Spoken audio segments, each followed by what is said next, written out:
Hello, everybody. On behalf of Florida International University's Tropical Conservation Institute and our partnering panelists from One Earth Conservation, Defenders of Wildlife Mexico, the American Bird Conservancy, and the University of Georgia Infectious Diseases Laboratory, it is my pleasure to welcome you to the first in a series of live webinars entitled Wildlife in a Changed World. My name is Paul Reillo, and I'm the director of the Tropical Conservation Institute at FIU and director of the Rare Species Conservatory Foundation, TCI's principal partner here in Florida. Today, I'll be serving both as moderator and panelist for this webinar. Today's discussion, Parrot Conservation in Crisis, is intended to spark a broad discussion among parrot researchers, conservationists, the public, and policymakers, and everyone who cares about parrots and parrots' futures in light of the coronavirus pandemic. Please understand that we are not attempting here to be an all-encompassing Zoom chat session, but rather we're trying to get the ball rolling, and we're aiming to advance an elevated dialogue about parrot conservation pre and post-COVID-19. Please bear with us, as this is as much a learning experience for us as we hope it will be for you. After our panelists introduce themselves briefly and their connection to parrot conservation, we're going to be cycling through a series of topics, inviting panelists to draw on their experiences to present what they consider to be the most important points in parrot conservation today. Along the way, we'll be collecting viewers' questions through Zoom Q&A, so please feel free to submit comments and questions, which, time permitting, we'll address at the end of the webinar. If time runs short or we have an overabundance of questions that we feel we should address, we'll schedule a follow-up webinar to allow panelists to provide detailed answers on that. Without further delay, let me start by saying that my involvement in parrot conservation dates back more than 30 years. I have a degree in environmental engineering from Johns Hopkins and a PhD in ecological genetics from the University of Maryland. And with RSCF and TCI, I've been assisting recovery and conservation programs for a number of flagship species, including parrots. My personal work with parrots is focused primarily on in situ recovery and management of endemic Amazons from the Eastern Caribbean and Brazil. It's an absolute privilege to join this panel to discuss parrot conservation today. It's an exceptional group of people, and among this group, our next speaker needs little introduction. Dr. LoraKim Joyner, please tell the folks a little bit about yourself. Thanks, Paul, and welcome everybody. It's great to be here. I'm a veterinarian specializing in conservation medicine and parrot conservation for over 33 years in the Americas. I'm also a Unitarian Universalist minister and a certified trainer in nonviolent communication. Right now, I'm serving as co-director of One Earth Conservation, and we have projects in 8 countries in the Americas. And Juan Carlos, you're next. Thanks, LoraKim. Well, I am a biologist. I am the director of Defenders of Wildlife in Mexico. And I have worked on the conservation of parrots for almost 25 years, specializing on trying to stop illegal trade and doing advocacy to get stricter regulations in Mexico to protect the parrots. And I'm also, I do campaigns on parrot awareness, and we also help in situ conservation. And internationally, I have worked to try to stop the unsustainable trade of endangered parrots, especially through the CITES Convention. And now I pass it to Dan Lebbin. Hi, everybody. My name is Daniel Lebbin. I'm Vice President of Threatened Species at American Bird Conservancy. American Bird Conservancy works with partners across Latin America and the Caribbean to conserve birds and their habitats. And this work includes many parrot projects for the hemisphere's most threatened species, benefiting parrots, including creating nature reserves to protect their habitat, nest box programs, research, conservation planning, anti-trafficking, and anti-persecution. I've been with ABC for 12 years. And before that, I completed my PhD on Amazonian birds at Cornell University. Thank you very much, everybody, for giving us a quick snippet of your history with parrots. Our first question, more a broad discussion point, is what do you feel are the major issues in parrot conservation pre and post coronavirus? LoraKim, you're first. Well, to me, the biggest issue is we're losing our parrots and have been so for decades. And this is largely due to the pet trade, which is largely international and is largely illegal. Now, we're doing all we can on frontline conservation, but it's not enough. We need the help of the international community to reduce the demand, which means stopping the trade in parrots everywhere now. And to do this, we really have to look at how the parrot trade is a form of neocolonialism and domination that's hurting people and parrots everywhere. Studies show that if we empower and trust local communities to make choices to care for themselves and their parrots, the conservation outcomes are greater. This means we need a more equitable sharing of Earth's resources to put it in the hands of the local people so that they can care for their lands and their parrots. And this means that we need to be stronger. We need to be more courageous and more creative in political and economic reform so that people can care for their biotic communities, which means it's caring for all of us in this interconnected world. And we capture this intersection by saying none are free and to all are free. And finally, the last major issue that I have is that to be able to do all of this work, we have to work together, and conservationists aren't so good at it. Blaming, judging, demonizing the other, whether it's the poacher, the buyer, the conservationist, the agriculturist, the government worker, this is not helping. Studies have shown, and one in particular, that if we see what causes failures in conservation, it isn't corruption, it isn't biological, ecological issues, it isn't lack of funding, it's the lack of social and emotional intelligence, the lack of social capital, and conflict in between the communities. So we as conservationists aren't very aware of emotional and social intelligence, how to grow organizational intelligence, and we don't know much about multiculturalism or anti-oppression skills. This must change. And the pandemic gives us a great time to do this change as we look into growing the global awareness of how conservationists are providing essential services, and even more so now as their daily tasks get harder due to the pandemic. And boy, I'd like to hear from Juan Carlos now, what he thinks. Thank you, Laura. Well, I'm gonna talk a little bit more about what's happening in Mexico. And basically, all the species are threatened by habitat destruction and illegal trade. But for some species, illegal trade is the main threat. And well, although international illegal trade was very important many decades ago here in Mexico, basically since the 1990s, around 80 to 90% of the illegal trade is destined for the national domestic trade. That means the poached parrots are staying in Mexico. And we estimated that almost 80,000 parrots are being taken illegally each year. And well, this has devastated the populations of parrots, and basically all 22 Mexican parrot species are at risk. 11 species are endangered, 7 are threatened, and 4 are under special protection. Now in 2002, we were able to put up a total ban on parrot trade in Mexico. That is, all capture, all imports, exports, and even breeding of Mexican species was completely banned. And in 2017, it was estimated by the Environmental Enforcement Agency that thanks to the ban, illegal trade was reduced by around 24%. Now, we estimated that the decrease was around 32%, but in any case, the ban is working. Now, bans alone don't decrease illegal trade. You have to work really, really, really hard and for a long time to tell the people and make them aware of what's going on, and work on public education to get the illegal trade reduced. But bans do work.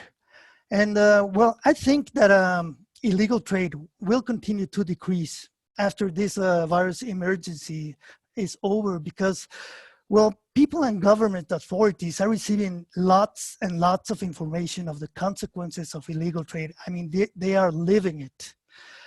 And so I think there's more awareness of the problem. And so people are going to start to demand more and more of the authorities to do something to stop illegal trade.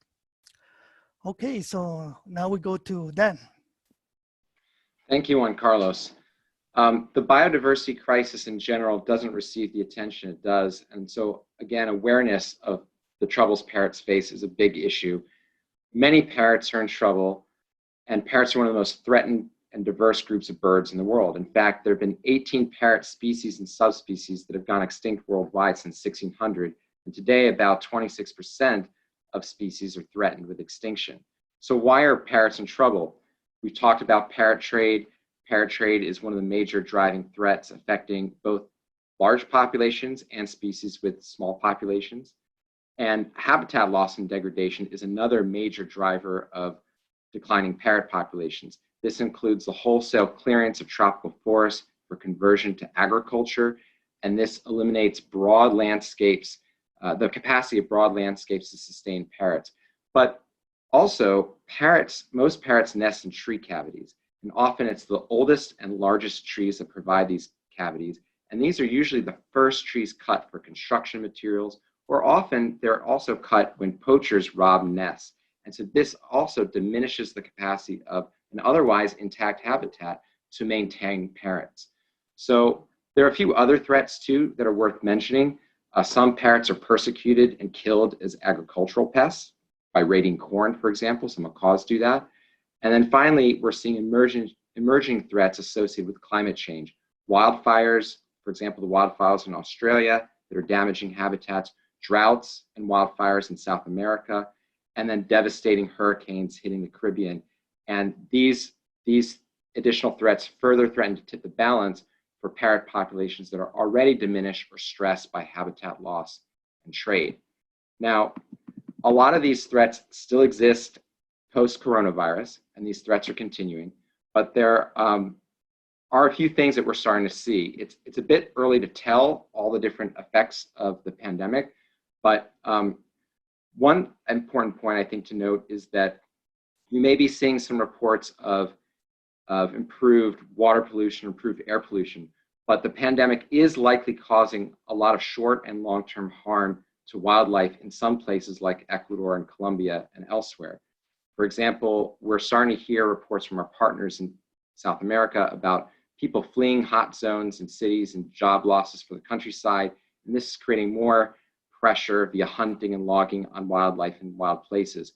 And it also might be possible that during the pandemic, there's reduced law enforcement, and some of our partners are worried about increased land squatting, reserve invasion, and even in some cases, some death threats to forest guards.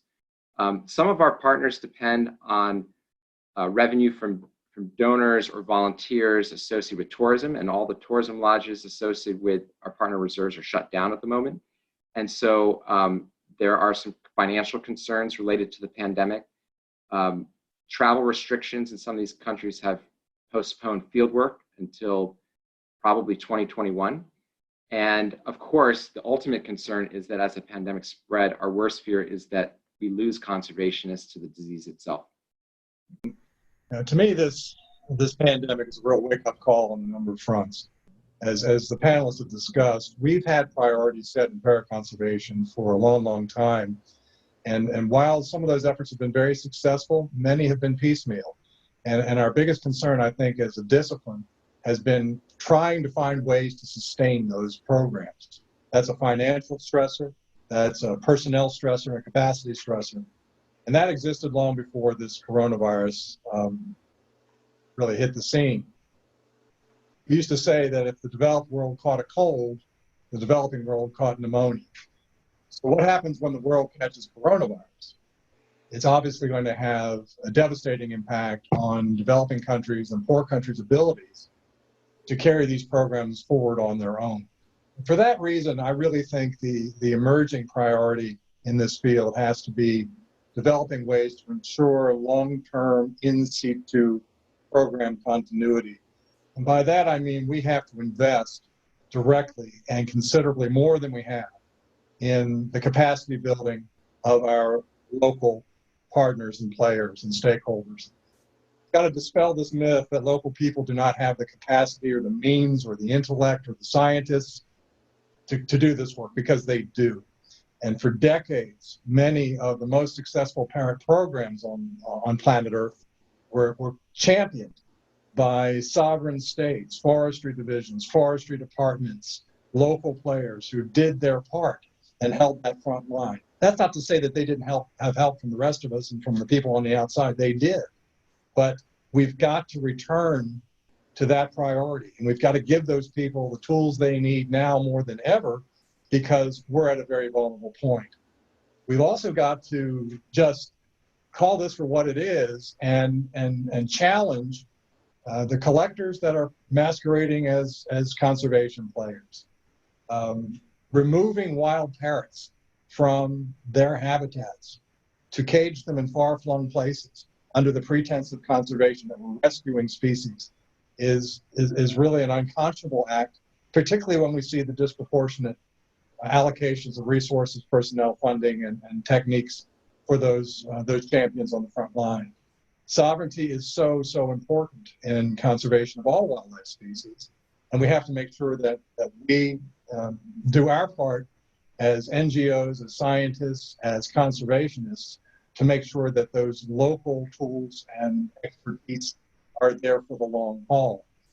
How we do that is going to be critical, and I think we have to join together, as LoraKim mentioned, and draw on our resources as a collective whole to make sure that we are doing the best job and that we're doing it transparently, that we're communicating how we are doing conservation science. And that means sharing program documents, that means sharing ideas, that means vetting these proposals out in the open and making sure that we're following the money so it hits the ground effectively. Let's be practical. Let's be investing in those local solutions. And let's keep those parrots where they belong, which is in their range state. An excellent example of that, of course, is the U.S. Fish and Wildlife Service program for the Puerto Rican parrot, where all of the birds are conserved in situ. And that includes some aggressive recovery measures that may also include captive breeding. But it's done on Puerto Rico. It's not done by putting these birds in far-flung places. So that completes our first round of interesting topics. But let's open the floor here a little bit for some give and take between our panelists. Yeah, I just wanted to chime in on what Juan Carlos said about needing to be at this for a really long time. That's one of our challenges. The funding comes for 1 and 2 year cycles, and then they say at that point you need to be able to completely funding yourself, or they need to be doing it through ecotourism. We always say that the conservation projects, I used to say it was 25 years. I now say 50 years. It's a 2, 3, 4 generation process of changing cultural expectations. So we need to find a ways to support ourselves psychologically as well as financially to be in this for the long haul and to train the people to support us. And so to me, these are 2 really important issues that we need to look at. Yeah, I agree. And also, we need to focus really on demand, as you said, because the problem is that as long as there is demand for wild parrots, for pets, people are going to go into the jungles to take them out of their nests. And that's the whole issue. And when you talk about trying to make campaigns to reduce demand, I mean, you're talking about a campaign that is going to last at least 10, 15 years to change the minds of people.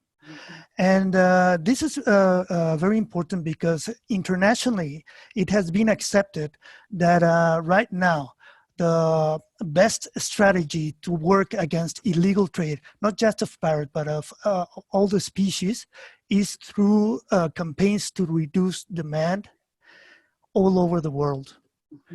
So that's very important. We need to reduce demand.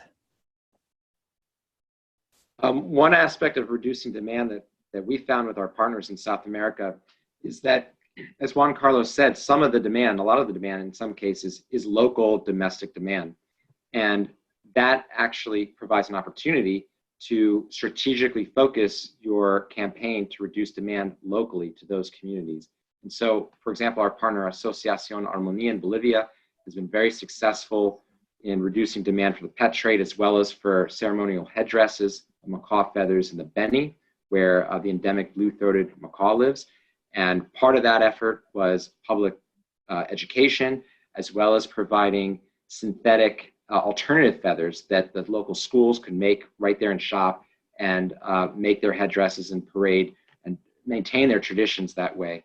Another example has been our Brazilian partner, Quasis, who's done an amazing educational campaign to reduce any demand for the gray-breasted parakeet in northeastern Brazil. And so that population is actually increasing thanks to the outreach and education as well as nest box programs. So there's an opportunity, particularly for the rarer species locally, to have targeted campaigns to reduce demand for them as pets or for feathers.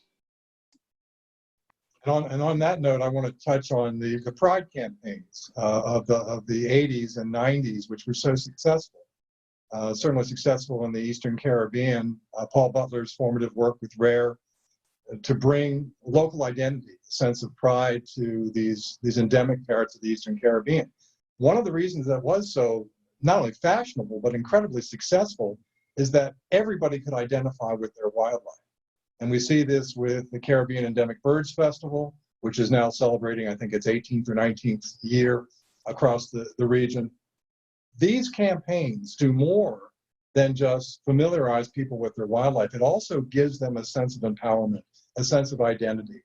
And in Dominica, the Colinago people believe that they were reincarnated as parrots. We have a tremendous cultural affinity for these birds' identities. When that resource leaves that range state, for whatever reason, whether it's because a government official was influenced by the promise of all sorts of grandiose things, or whether it was because of a mistake, or whether it was because of an illegal act, the point is when that resource leaves that country, those countries lose their sovereignty, they lose their identity. And in many cases, they lose their ability to get those animals back. And there may not be a safe route to do it because those animals are commingled with other species and with other expat parrots that are kept abroad. So I think pride starts with keeping your resource close to home. There? Yeah, sure I do. And I just want to point, there's all kinds of emerging disease, and we've had emerging disease forever. And one is just the basic emerging disease that comes from our fundamental causes, as Dan was talking about, the climate change, lack of biodiversity, and habitat degradation, the instability and the fragmentation and vulnerability of our human communities. All of this makes humans and other communities, biotic communities, really susceptible to low welfare, infectious disease, and pandemics. And these same fundamental causes are causing, it's another emerging disease. It's just flat out the suffering of parrots. We don't know the exact numbers, but 70 to 90% of parrots caught from the wild are dead within a year or 2 years. And those that do live are leading diminished and shortened lives. And our populations are plummeting. I mean, we don't have macaws in some countries in Central America, or in one country, because this has been going on forever. And we know that fragmented populations are more susceptible to disease and low welfare. And so what we say is there's just no way to be having birds in captivity where they aren't prone to stresses. And so we say no cage is big enough. And as Bran was saying, was about the movement of birds. We know that moving birds is moving known and unknown pathogens around. For instance, we did some testing in Guatemala on wild scarlet macaws, and I know of another study in Costa Rica with wild yellow napes. They didn't find any of the typical known infectious viruses, but then they went and tested rescue centers in Costa Rica and found the beak and feather, amongst other pathogens, in the population of birds that were going to be released. So these are birds that aren't being tested and are going to be released, and they pose a threat to the native Costa Rican population.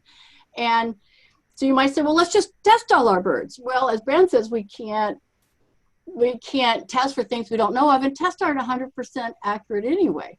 And here's another thing about, especially where I work in Central America, these tests are not available. We can't get the permits, and they're prohibitively expensive. So there's just no way to do the testing. So for my part, it's just cheaper, which means it's more doable, and it's safer to just stop the trade and help the conservationists and the local communities to work locally to keep parrots flying free where they are. I don't think we need to be handling birds any more than we absolutely have to. I think what we have to handle is our own human condition that's leading to these diseases. And that's my little piece. And Juan Carlos, what do you have to say? Well, what I can say is that emerging diseases have had a huge impact on parrot trade worldwide, but especially for Mexico. For example, in 2005, the European Union banned the imports of all wild birds because of the bird flu virus H5N1, which affected birds mostly, but also affected humans. And what happened then was that the parrot traders looked for other markets to sell their parrots. And Mexico basically opened its arms to these traders. And by 2006, just 1 year later, Mexico was the largest importer of parrots worldwide. We were importing hundreds of thousands of parrots of more than 180 species from all over the world. And one of those species that we were importing was the monk parakeet, which is one of the most invasive species in the world. Hundreds of thousands of monk parakeets were being imported. And then in 2014, there was a shipment of around 2,000 monk parakeets that came from Uruguay. And the authorities detected another type of virus, avian flu virus. This one's the H7N3. Now, this virus only affects birds, but 2 years before that, in 2012, we had a devastating epidemic of this virus that practically destroyed the poultry industry in Mexico. So when this was detected in a shipment of monk parakeets, the authorities were really scared, and they finally stopped all the importation of the monk parakeets. But by then it was already too late, because over 500,000 monk parakeets had been imported to Mexico. And now the monk parakeets, thousands and thousands got loose or were let go free by their owners. And so now the monk parakeet is the most widely distributed species in Mexico. And basically it is recognized now as another Mexican species. It's the 23rd Mexican species. But basically, people really don't know, and authorities don't know. Of all the basically millions of parrots that have been imported to Mexico, if they are sick or not, if they are bringing disease into Mexico or not, if they are affecting other animals or the biodiversity or even humans. They just don't know. Dan, do you have anything to add? Sure, I'll just add something quickly. First, in regards to captive breeding and disease risks, captive breeding and release is the last desperate option for conserving parrots. It's difficult and it's expensive. It is much more cost effective to conserve parrots through adequate action for populations in the wild to avoid this expensive and difficult option.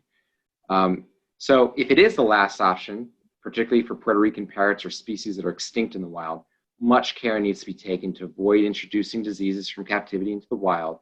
And if it must be done, building capacity for such captive breeding efforts in the range country is very important. So that's what I've got. Back to you, Paul. I agree. And I just want to add a footnote regarding diseases and trade, which is that we've actually been here before.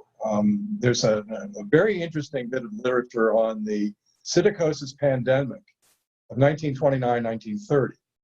And it should come as no surprise that the Victorian era into the 1920s was a heyday for exotic bird importation, particularly into the United States and Europe.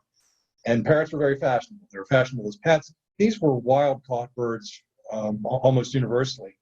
And there was very little known about emerging diseases, and particularly avian diseases. And in 1929, psittacosis was detected in a number of birds coming into the U.S. Turned out to be a global pandemic on a much smaller scale, but it killed thousands of people across the world and affected dozens and dozens of countries. And to put it in perspective, imagine 1929, 50,000 exotic birds coming into North America. That's an amazing amount of trade when you consider how much smaller our human population was at that time. But the take-home message was, because of that outbreak, and because of that fear and that uncertainty and virtually no science on the issue of bird diseases, that psittacosis outbreak effectively deterred the exotic bird trade for the better part of 40 years. It wasn't until the late 60s that we saw the recurrence of an abundance of wild bird trade. This thematic issue of disease, pathogens, and the movement of wildlife from places where they live in the wild to particularly captive settings as companion animals or as means of making money, raises the whole spectrum of what we're doing when we mix biodiversity. And biodiversity includes pathogens and diseases. And to me, this point in time should be important to reflect on lessons learned, sometimes distant, that we've already forgotten about, but also to realize that we are not by any means getting a handle on this from a human perspective. We know even less when it comes to wildlife. We're going to jump into our next topic, which is as a prompt to our viewers and listeners to send in questions. We're accumulating some questions, and I think we're going to have some time to tackle some of those in this session. And we're going to tackle those as an extension of this next discussion, which is, where do we go from here? What are the urgent next steps for parrots? And what are we going to do in light of the current situation to improve circumstances particularly for wild parrots? But let's extend that conversation to also include parrot welfare and the mindset that goes with people caring about these special animals. LoraKim, you're up first. Okay, I'll try to just sort of make this a list. One is, we need the tools to help us work better together. We have to understand human nature and oppression and all this. So we need webinars, we need workshops, we need conversations. It needs to be part of our capacity building and scientific seminars, as well as in funding priorities. You have to demonstrate that you're going to do this and work on this. And this is helping adaptive change. That means we change what we know and how we think.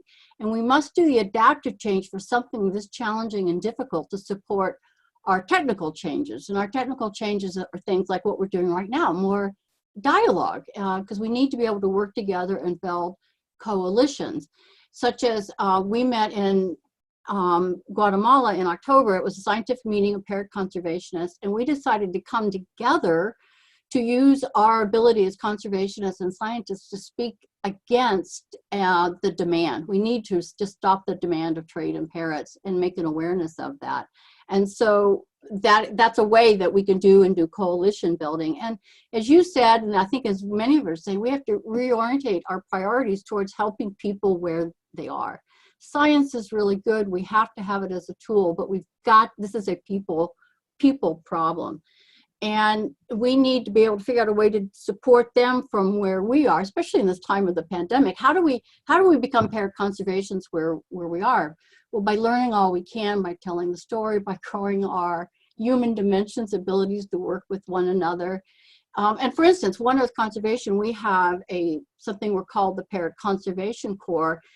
This current module that starts in July, it's to help people where they are, to learn everything about parrot conservation, everything about how to be the best person you can, and how to support people locally where they are. And so this is a way where we can be in solidarity from where we are for where the birds and the people are. And so I really feel that from a distance, we can change the world. And Juan Carlos, you're going to solve it all for us right now, aren't you? hope so. Well, the reality is that in Mexico and in many Latin American countries, people have been keeping parrots as pets for centuries, from pre-Columbian times. And for most people, that's the only way they know how to relate to parrots. And we have to change that. We have to educate people to stop seeing parrots just as a bird that needs to be in a cage. And that's the only way to relate to these species. We need to teach them that parrots need to live in the wild, and that's where you want to see them. We need to teach people how to go outside and watch parrots. That's very important. And also for the local communities, they need to learn that parrots are really valuable, and they can be really valuable for them, and more valuable than being free, than being captured and on a cage. And in Mexico, we started a program several years ago to promote bird watching in as an alternative to poaching, to be a more sustainable way to use parrots. And for this end, we have been creating quick identification guides of birds for many areas and regions of Mexico. And we give them to the communities, and they can sell them. And this promotes ecotourism.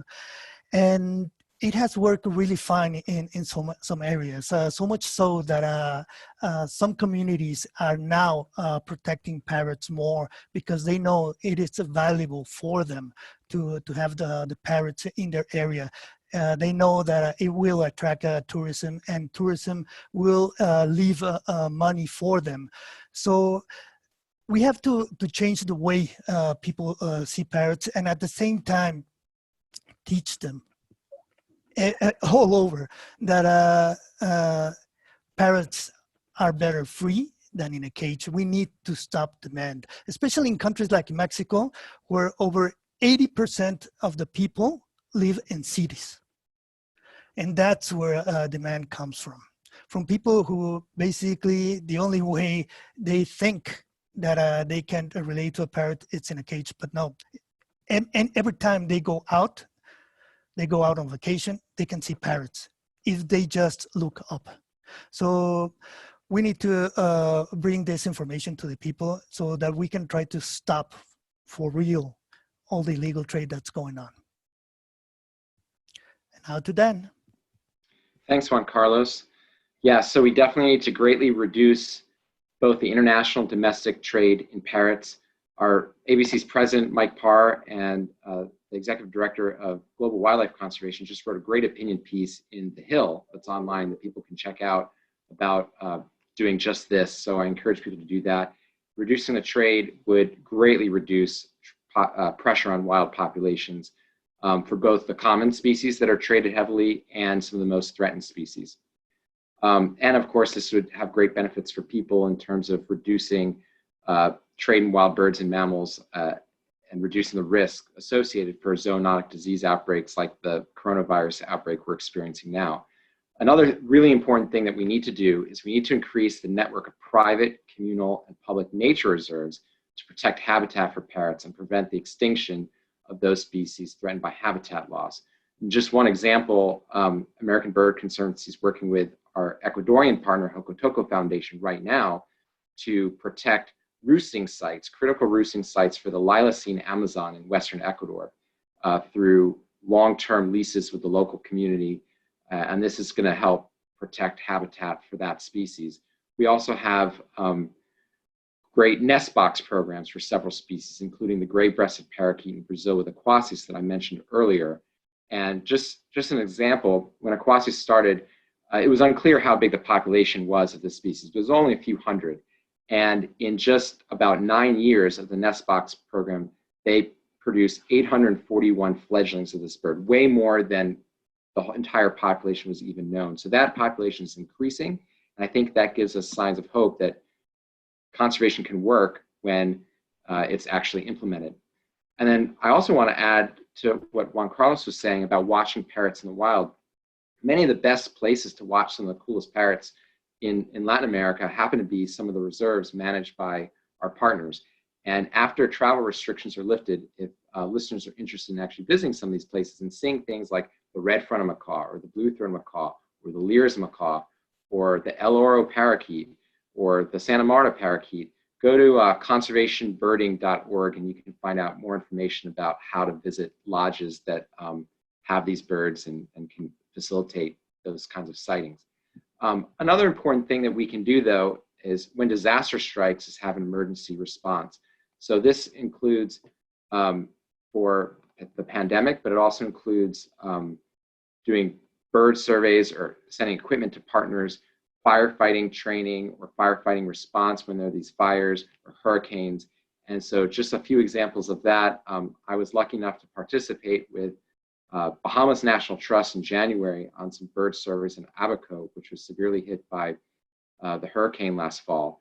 And fortunately there, the parrots that are native to Abaco were largely missed by the eye of the storm. They're in the south of the island. The worst impacts of the storm were in the central part of the island. Also last year, after the Brazilian fires, we sent some emergency aid to Instituto Araguaia, who were able to put out some fires in the Cantu State Park, an Amazonian lowland forest state park that was burning. And that was very effective. And we're continuing to work with them on firefighting training and work in the long term. And then finally, with this pandemic, we're in discussions with other like-minded donors about collaborating on different kinds of emergency support for partners as well. So, I mean, the last thing that people can really do as well that may be listening is to support organizations working to save parrots today. So with that, I think I will. Before we do that, I just want to add one point for future efforts. I agree with our panelists. I think that's a very comprehensive list of to-dos.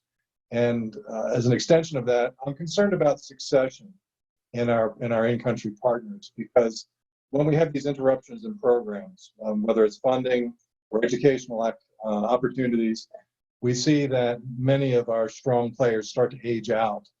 And we have to bear in mind that none of us are going to live forever, and that there's a collective strength that has to be passed on intergenerationally. That means that we have to be training the next generation of practitioners while this current generation is still active and still productive. And when we stop thinking about that, we get these fits and starts, and we get these opportunities for outside influences to invade and potentially corrupt or disable very effective programs. And I can speak from personal experience in the Eastern Caribbean with so many colleagues who were trained together through ICIAF and IITF. They all went through school together. They all know each other very well. Some of those people have been in the field for 35 to 40 years in this capacity, and it's absolutely incumbent on those government workers, agencies, and the NGOs to pass that expertise on to the next generation. We need to invest in people. We need to invest in all efforts on the ground that ensure that parrots have good custodians and good stewards locally as well as internationally. Now, we've received quite a few questions from our viewers and listeners. And there's one in particular that I anticipated we would get, and that's the relationship between parrot conservation and captive breeding. And parrots have long been kept as pets, as Juan Carlos articulated quite well. I dare say it's going to be a lofty goal to encourage the human population to think of all parrots being cage-free for the rest of time. But I think our panelists can speak to the issue of whether or not captive breeding, and particularly captive breeding for the pet trade, as opposed to captive breeding for recovery purposes, can generate finances and revenue to directly benefit parrots. It is an industry. It's an industry that many in the conservation field have felt competes directly for the revenues to support parrot conservation. But I want our panelists to speak the issue of captive breeding, particularly with regard to this idea of a ban. If we ban all wildlife trade, and we basically say parrots as pets is off the table. What does that do to conservation? What is realistic? I just want to pitch this to the group for some ideas and give and take. LoraKim, you're first. As far as I know, there have been no proven cases that captive breeding for the pet trade has ever had a positive impact on reducing poaching where the birds are flying free. It just doesn't relate. The poached birds are somewhat freer, they're cheaper, and they can move readily in the market no matter what the captive breeding is. So I don't think captive breeding is the solution for reducing poaching. Is captive breeding a partial solution for some birds in some areas, such as moving birds for recovery? Nobody knows how to do conservation. It's different regionally and all over the world. So we just make our best guess and go forward. But for me, common sense says, because captive breeding is so expensive and it's so hard on the birds and it's not impacting countries half the world away, that would not be the first step of where to spend resources and money to help save our parrots. And that's it. Anyone else want to jump in on this question? Yeah, we did a thorough analysis on the effect of captive breeding to diminish illegal trade of parrots in Mexico. And we came with the conclusion that it didn't help at all. In 2008, when we got the trade ban, all captive breeding of Mexican species was also banned because congressmen felt that if captive breeding was left alone, it would only serve to launder wild species. And what we found out was exactly what LoraKim has mentioned, that basically captive breeding is a business. And so being a business, they're interested in making money. And the way to make money is to breed the most expensive species. And what happened in Mexico was exactly that. Of the 22 species of parrots and macaws that we have, captive breeding was focusing on basically the two species of macaws and the yellow-headed parrot. That accounted for almost 50% of all the production of the captive breeding centers. And so for the most illegally traded species, like the orange-fronted parakeet, the Aztec parakeet, and others, they only represented around 15 to 13% of all the production. And basically what we found out was exactly what LoraKim mentioned. Captive bred species are very, very much expensive than illegally traded parrots, between 5 and even 16 times more expensive. So for people, the common people, if faced with a captive bred parrot and an illegally poached parrot that costs 10 or 15 times less, they would choose the poached parrot. So they're not captive breeding is not helping to decrease illegal trade at all. And in Mexico, before the 2008 ban, it was mandatory for all captive breeding facilities that were breeding species at risk, that a percentage of all the production had to be donated for conservation purposes. And absolutely no, not one of all the captive breeding facilities gave one parrot for conservation purpose. It was only after the 2008 trade ban, when they could no longer sell their parrots, that some captive breeding facilities started giving some of their parrots for reintroduction projects. So the thing is that in Mexico, we have all the information, and captive breeding has not helped at all. I'm going to jump in briefly here. I think the collateral damage that has just been described is just massive, and it's been devastating for decades. And we see that because basically parrots become commodities. And even if it's in local markets, if an animal has a price on its head, then as has been well described here, there's a price tag on its head in the wild as well. There's another side of this captive equation with regard to recovery, and I just wanted to touch on that briefly. Where there have been ex-situ populations of parrots for a long time, we're talking about animals that have been bred in captivity outside of the range states for a very long time, whether they originated from illegal populations or from trade. Sometimes they represent a repository for some conservation action, but it's a very, very small percentage. In fact, if you look at the number of management programs, captive management programs at zoological facilities, research facilities, conservation-oriented zoological parks, the number of captive managed parrots that have sustained for a long period of time with genetics as a means of guiding management as well as demography, and the purposes of those efforts to connect those breeding efforts with in situ breeding and recovery and reintroduction efforts is such an exceedingly tiny fraction of the total number of parrots being kept in cages. The truth of the matter is that, as has been presented, and I think it needs to be reiterated, whenever a captive approach needs to be initiated because it's an emergency situation or that we're talking about desperate means, those need to be initiated within the range state and with the partners that benefit directly, not only because they have the experience, they have the context of that species in the wild, but because they are the custodians. They are the governing authorities for that wildlife, and that's parrots and many, many other species. We call them flagship species for a reason, and that means they characterize and they personify ecosystems at risk.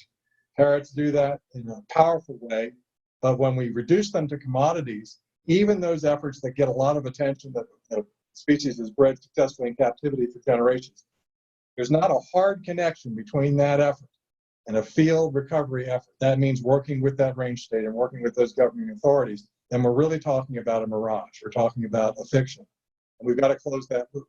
I think that's a very important part of this captive discussion, far, far away from the issue of pets, which the group has very nicely discussed. We have a couple of other questions too. We're running a little long here, but we're going to take them until we all reach our last gasp, I guess. We had a question from a PhD student, prospective PhD student. I'm going to broaden her question or his question to a more general question, which is, how would we advise young people getting into conservation, particularly in parrot conservation, this broader issue of how do we empower this next generation of practitioners and students and researchers to become an active and vibrant part of this community? LoraKim, start us off. One thing is it's really hard to pay off college loans, and it's really hard to get a paid job. I mean, we just need to be honest about that. So one thing I say is keep your debt low so you can take jobs that don't pay a lot, or use your time, your vacation time, and volunteer somewhere over the long haul.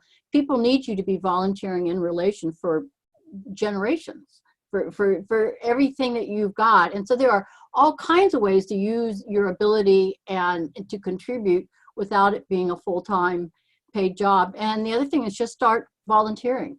I know, like our organization, we love it. We love to teach. We want someone else to do it. We're getting too old to do this, and there's too much work to be done. So volunteer, find people, network, keep your debt low, volunteer, and often paid positions can come up, and you're needed.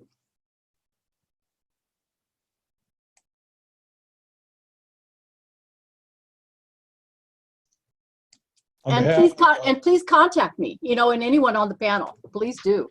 I wanted to jump in here and say we're going to provide our contact information on the flyers and the notices for this webinar. Our organizations and their websites are noticed, but we also want to make us accessible to people who are part of this broader conversation, because we expect that this conversation will get bigger and it will go in many directions, and we encourage you to have these conversations among yourselves and to organize and start a dialogue that can loop back to us and can include some of the things we've discussed, as well as go well beyond what we've been able to cover today. With regard to universities and education, I think higher education is struggling with the disconnect between practitioner-based science and academic science. And you've heard today that most of us are digging deep on the practitioner side. We want tangible, effective approaches to parrot conservation. I think this applies across the board to all the work that we do, because we don't have time for it to be theoretical, and we can't make those broader extensions that what in theory might eventually become helpful to parrots and other wildlife will happen soon enough. So to that end, I would like to encourage our connections to universities and other institutions to think about very practical, tangible, near-term, feasible projects that engage students and emerging practitioners in experiences. And that can be, of course, as we discussed, an investment in local people, because they're the ones that we need to prioritize. But we're trying to do this with FIU and the Tropical Conservation Institute. That's reciprocal exchange. Get people sharing experiences by moving people, even if it's in a virtual sense right now, because we can't physically move people around. Moving people's ideas around, getting people to talk to each other, people on the front line, people who are doing research, data sharing, making sure that the information isn't being sequestered in one camp when we need to share it broadly. At some point, when universities start functioning again and we can actually get people moving around again, I think we're going to see a major shift toward a practical, hands-on, experiential learning in conservation, because it's so desperately needed. Now we're about 5 minutes over our allotted time. So what I want to do before we take another question is have everybody just tell our listening audience how they can get in touch with them and what is the best way to do that while we have people listening. And then we'll also post that for convenience either on a webpage or we'll make that available to everybody that's tuned in. But LoraKim, how can people reach out to you and One Earth Conservation? Do a Google search, oneearthconservation.org. And just to remind people, we have the Parrot Conservation Corps that is made for students and for emerging practitioners to get involved. And we're really good on email and responding. Juan Carlos? Yeah, basically through email. My email is jccantu @defenders.org. Dan? I'm best reached by email. My email is dlebbin@abcbirds.org. And if you need to look that up again, it's on our staff profiles at our website, abcbirds.org. I also want to, and I invite anyone who's interested in trying to do a project or volunteer opportunities with parrots in the wild, particularly our partners, to get in contact with me. Also, if you're interested in a PhD or ornithological careers, getting experience is very important. And I would point you to the ornithologyexchange.org jobs board. They often have postings, and you can search through that because sometimes there might be something to do with parrots on there.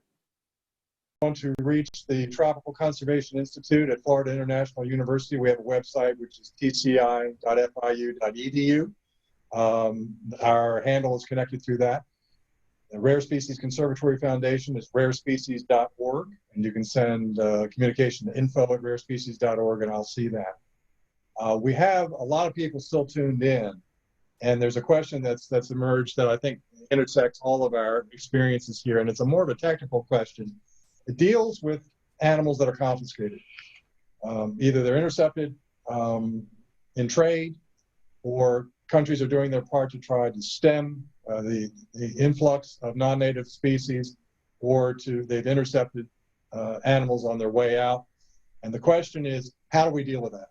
How do these countries that have a strong commitment to their native conservation of species, not just parrots, but let's keep it germane to parrots for now, how do they deal with this increasing volume of intercepted birds? There are disease issues, there are ethical issues, there are practical issues. I want to start this one with Sure. As you said, it's just really, really, really difficult. I mean, you only mentioned about half of the problems that come up with it. However, I really feel it's imperative that if you have any kind of parrot conservation program, that you have well-trained and as humane as possible release capabilities to get that bird immediately into the wild. What often happens is the birds get caught up by the authorities, and then the authorities just fight over who gets to take the scarlet macaw home. So, and it never sees the wild again. And so we as part of the conservation commitment, wherever I work, I say, if you guys have any confiscated birds, whatever you do, we will support you to release that bird and develop their abilities. So in short, we need rescue and liberation centers throughout our regions, and actually maybe more than one in per region. Because if you move birds from one part of Honduras to another part, and those birds mixed with Salvador or Mexican birds on the trade route, we're moving disease around Honduras. So, and we can do it inexpensively. We really can. It just takes a commitment for training and presence for people who have the ability and to be in solidarity to work with these people to let them rescue and release their own birds. Yeah, well, in Mexico, it's really an embarrassment because for such a huge country and with such a huge biodiversity, right now, there's only one official rescue center, and that's it. We used to have several government rescue centers. They were closed down because the government said they didn't have any money to support them. And privately owned rescue centers, there are very, very, very few. You can count them basically with one hand. And so it's a huge problem because we have a big problem with the illegal trade, not just with parrots, but with all kinds of species. And hundreds or thousands of animals are being seized each year, and there's nowhere for them to go. So most of them die, basically. And when they are released into the wild, there's basically no official protocol on how to do it correctly. And so many animals are just being released by the authorities on places they should never be released, or even sometimes they could be sick and they're still being released. And so it's a huge problem in Mexico that we need to resolve. Right now, it's an embarrassment.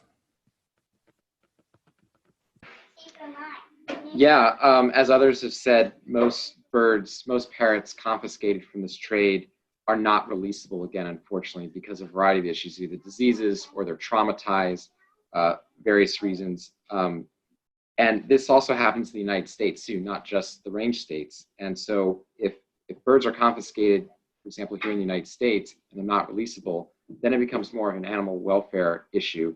And those birds need to live out their lives in the best conditions possible for them. And then that responsibility often falls onto sanctuaries and rescue centers, unfortunately. So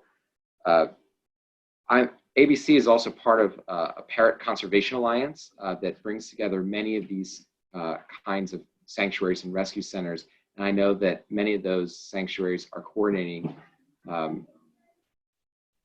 placement of birds like this among them. Particularly when large seizures happen or breeders fold and large numbers of birds all of a sudden need help. And then, of course, the last most important thing, this is why we need to prevent and reduce the demand so that these birds aren't landing in these situations. So we need to stop it at the source. I want to thank everybody. We're going to have to start drawing this to a close. It's 15 minutes past our allotted time. And I just want to echo the sentiments of our panelists that capacity, where we increase that and we give our partners the tools they need and the resources they need, they can solve many of these problems. If that includes rescue and rehabilitation. I can tell you that international partners, the folks from IFAW, were just instrumental in saving lives on Dominica after Maria flattened that island. And they rehabilitated and enabled the release of many of the Jaco, Amazona arusiaca, back to the wild. And it's so important to have local capacity. Again, I want to thank everybody for tuning in. We have a lot more questions that are waiting for us, so I think we're going to organize ourselves and find a way to address some of this, and also to offer some suggestions and an invitation really to everyone to extend this conversation to your groups, to include us, give and take. As we said at the outset, this is an opportunity to get a dialogue started and to talk about some much needed issues and remedies and suggestions on how to move forward in this very challenging world.